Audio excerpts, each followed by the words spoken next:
Yeah, but did I tell you I ran into someone from the Ringling Brothers, Barnum and Bailey Circus? Yeah, one of the head honchos.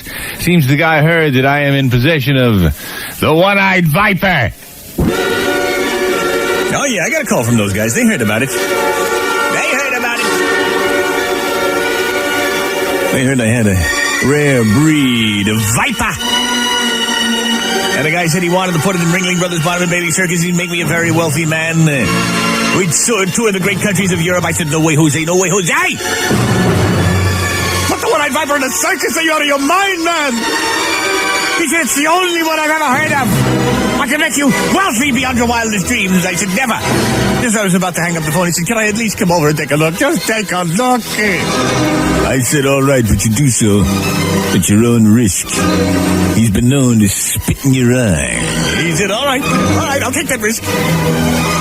Sure enough, the guy came over.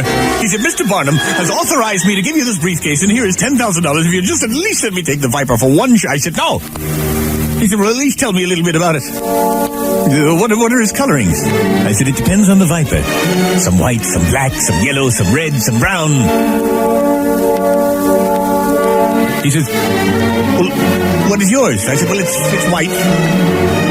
With the weight of a black, the guile of a red, and the pugnaciousness of a yellow.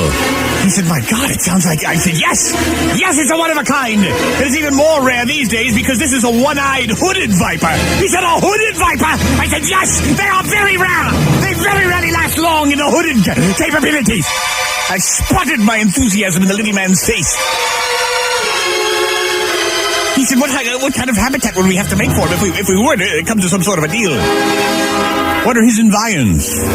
I said, well, he likes areas that are dark and dank, semi-fetid, and just a tad tang.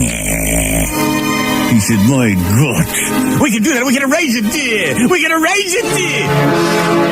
He said, tell me about his personality traits. Is he retreating and shy? I said, far from it. He's fearless. I have to keep him on a tight rein because he'll go anywhere. Many times I've seen caves that he's been tempted to enter, and I've said, no, you fool. You can't go in there. It's the most unsavory thing I've ever seen.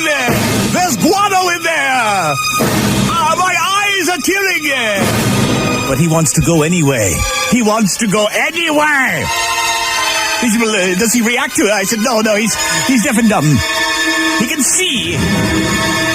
But thank God he can't smell. Thank God he has no sense of smell. He said, please. I said, no. I've told you too much already. Now I'd like you to leave my house.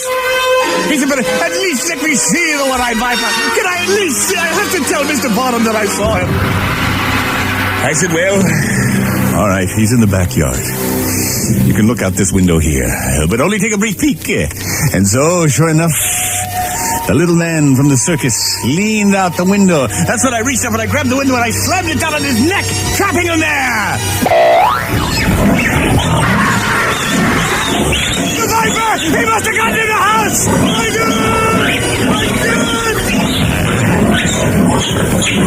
Yes! And I lifted the window. I said, I'm sorry about that. The window just slammed down, sir. I don't know what happened. He said, that was the viper. I said, yes, that was the viper. Somehow he'd gotten in behind us. We were so enthusiastic talking about him that we didn't see him enter.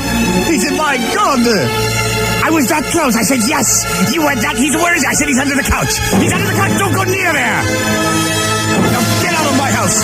Get out of my house. You've caused enough problems already. He turned in the doorway. He said, well, Mr. Barnum will never believe me that I was that close. Mr. Barnum will never believe me. I must have proof.